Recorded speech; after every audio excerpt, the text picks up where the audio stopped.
ते 15 लिंबू स्वच्छ धुवून घेतले. स्वच्छ कपड्याने पुसून घ्यायचे आहे ते व त्याचे बारीक काप करून घेणे व सगळे मिश्रण हे मिक्सरमध्ये बारीक करून घेणे व निंबू आपल्याला सगळे पातळ सालीचे घ्यायचे आहे. जेवढे माप आपले लिंबाचा क्रश आहे त्याच मापाने 1 ते 1.5 माप आपल्याला साखर घ्यायची आहे.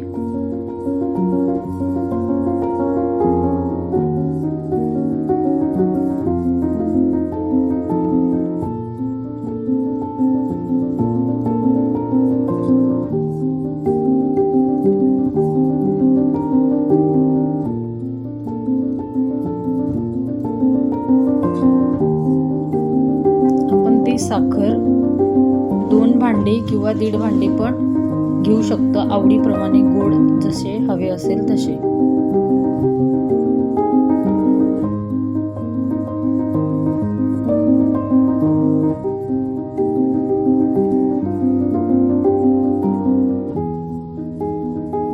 त्यात 2 चमचे मीठ व 2 चमचे लाल तिखट घ्यायचं आहे.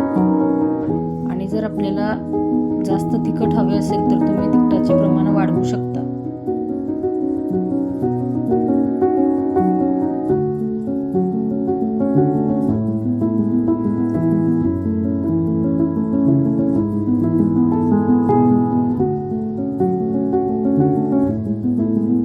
हे सगळं मिश्रण एकजीव करायचं आहे.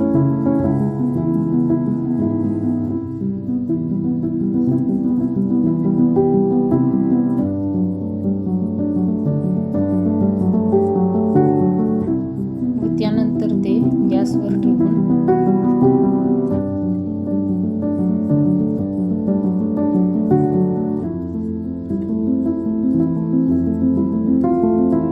शिजवून घ्यायचं आहे. मिश्रण सतत हळूहळू ढवळत राहावे जेणेकरून साखर खाली चिटकणार नाही.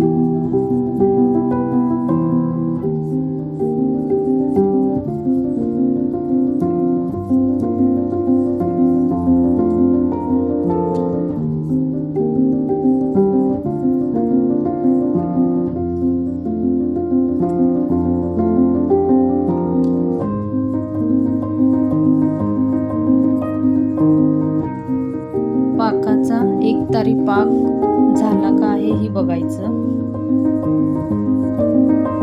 व त्यानंतर गॅस बंद करून घ्यायची.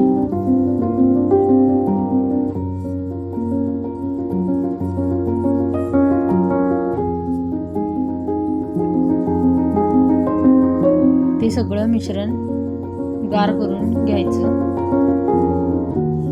व त्या लोणच्याला एकही पाण्याचा थेंब लागता कामा नये.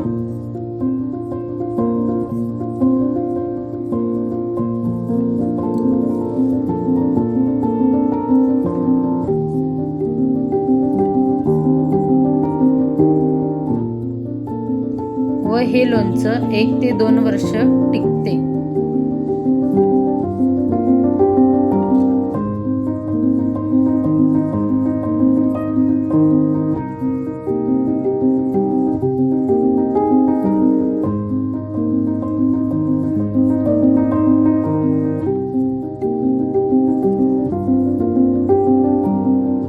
आमच्या फॅशन घर या चॅनलला लाईक, शेअर अँड सबस्क्राईब करा.